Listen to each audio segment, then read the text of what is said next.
But they got through it. One of the favorite stories that my mother likes to tell, she's no longer with us, but she always talks about, at 2 o'clock in the morning, every morning, day in, every day, 2 o'clock in the morning, when all is quiet and all is dark, you would hear this rumbling, and it would be this fleet of B-52s coming across and just bombing the living daylights out of Tokyo. And I always remember her saying, I knew what was going on, but I have to tell you, it was really a beautiful sight. Just the sky would be lit up, and you would see this squadron of bombers coming across. Fortunately, they were living in the outskirts of Tokyo, so they weren't being directly bombed. But it was that constant day in, day after day after day, for long periods of time when they could almost set their clocks to it. And you imagine having 3 kids. I wasn't around, fortunately, at the time, but they would, when the sirens would go off, they had a little hole that was dug in the backyard, and that was their bomb shelter. And they would have to go out there with all 3 kids, my mom and dad, and just hunker down in that shelter, very shallow as it may be. But nevertheless, it provided a lot more protection than being in the house. And so they would sit there for the hour and a half or whatever that it would take until those bombers went off. But it was just that constant day after day.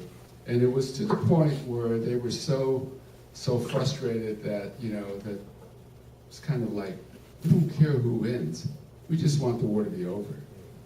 That was sort of the attitude that they had, and I always remember them talking about that. Well, they made it through, obviously, and after the war, because my dad was so bilingual, he got recruited. I'm not sure. I think he probably got forced into this thing, but he was asked, maybe is a better term, to be an interpreter for the war crime trials.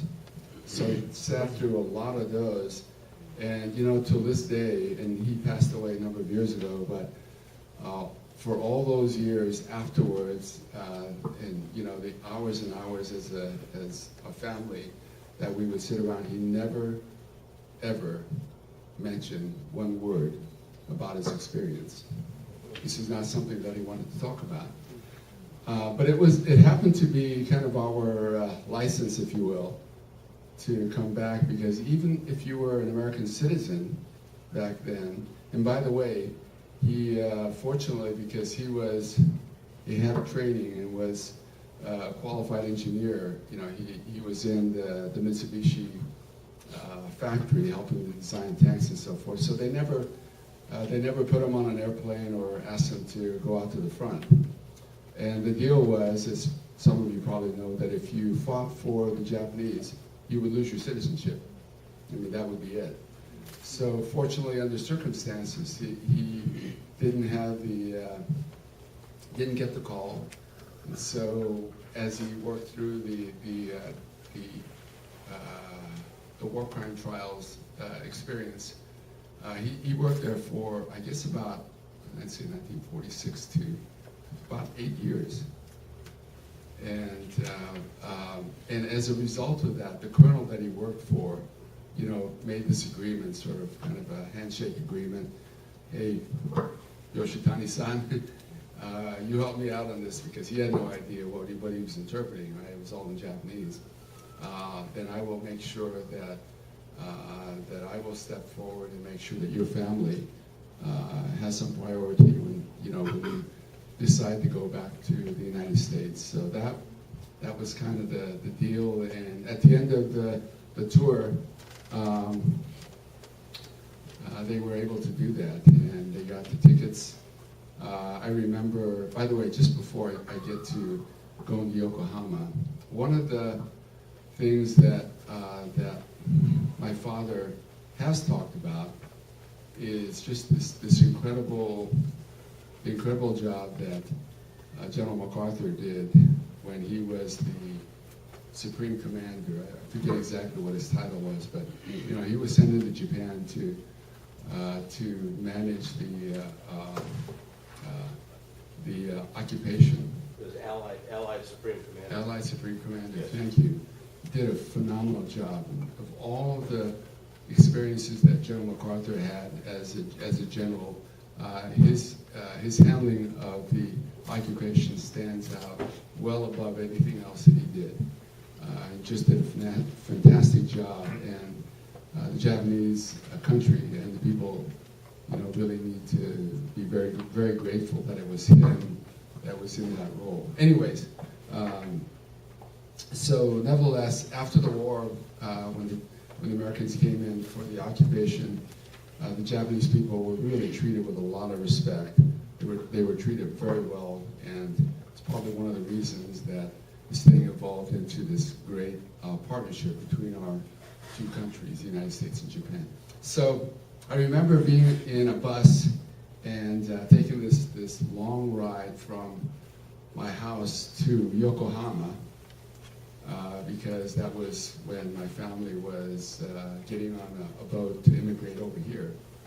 And I remember looking around. I was a 7.5-year-old kid, right? Just barely able to see over the windows.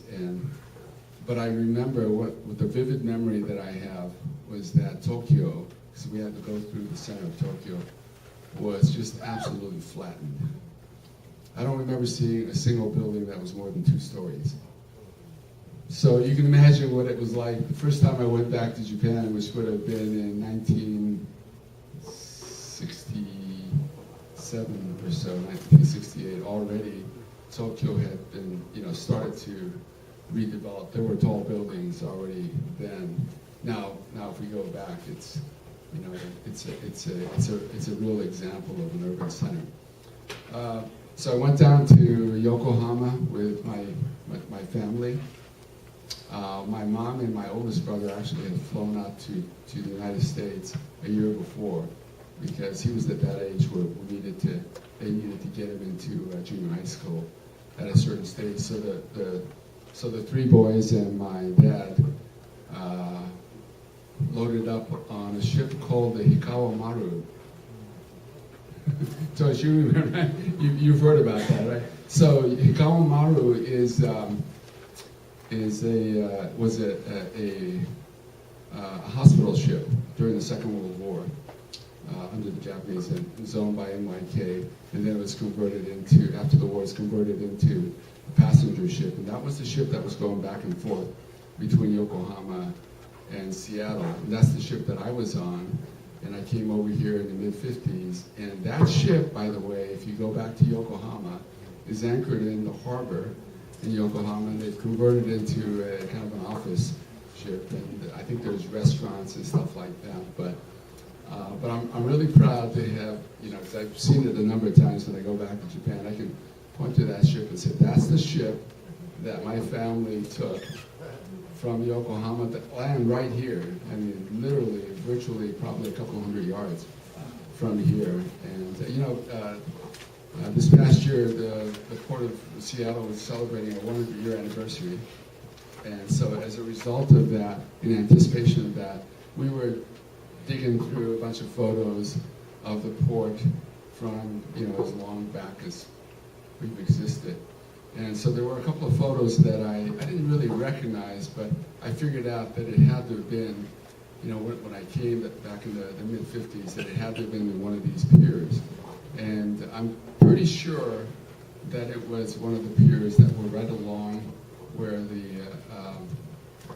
where Anthony's is, right around in that area, which literally is a couple hundred yards away from where my office is. So I kind of feel like I've come full circle, landing here, and certainly that I never thought that back then I would return 50 some odd years later as in the privilege of being the CEO of the Port of Seattle. And I actually remember taking a bus and going to SeaTac. I don't know what it was called back then, but it was the only way that I could have gotten from here to Los Angeles, because that's what we did. So we got on a small propeller airplane ended up going to Los Angeles, and then sort of my life, or our lives as as Japanese Americans, really started back then in the barrios of East Los Angeles. When I can remember, we all moved in. My mom was already there with my other brothers, so the six of us ended up living. The first place we lived in was a one-bedroom apartment. You can count the heads and where the four boys were. We were all in one bedroom on a bunk bed, and my parents slept in one of those, what do they call those? Murphy beds, yeah, where you pull it out of the wall and so forth. It was a very humble beginning. I don't think we had a penny, to our name as a family, but we survived, and I think some of the same experiences that many of you had. You didn't know you were poor, right? I mean, you were around family, you were around friends, and you had a good time, and nobody expected to go to Disneyland on a daily basis. And that's certainly the way I was brought up, and so it was great. The take-home message, I think, when I think about the experience of my family and the challenges that we went through, and the experience of landing here and understanding that this is a country that was at war with Japan just a handful of years ago, and that I didn't know any better than to not understand that the reception would not be very warm. Because every time you turn on the television, you saw John Wayne shooting down another Japanese airplane. And that's kind of the way it was. And to add insult to injury, everything that was made in Japan was either a firecracker or a toy that broke the following day. Right? Well, we've come a long, long ways. So, even though the Japanese Americans that went through the internment camp, a really, really difficult experience that had to have an impact on just their feeling of self-worth, that there were Japanese that were living outside of that, even though a different set of experiences. And my family is very unique, but I'm sure there are a lot of other families that went through kind of similar experiences. But we all came together, and I think we as a community have really been successful. And I think it speaks to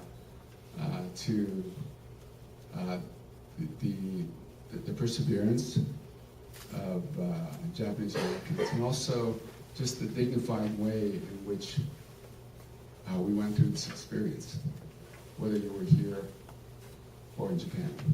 So I'm really proud to be a Japanese American, proud to be here in Seattle, and I hope you are as well.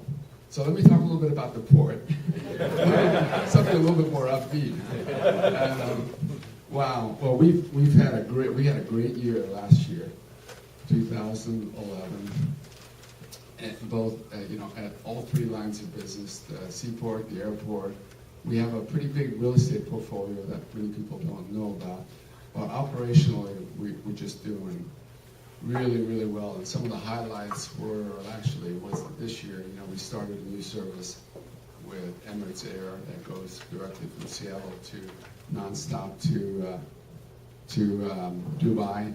And the reason that's so important is that if you talk to anybody from Emirates Air, they'll tell you that it's one of the very few places in the world where within 8 hours of flight, 70% of the world's population is accessible from Dubai. I never thought about that, but when you figure that 25% of the population is Chinese, right? and then it was another 20% from India, you realize, hey, that's true. But just the fact that we have, through the Port of Seattle, through our airport, the accessibility to that large of a population base really puts the airport in a different level.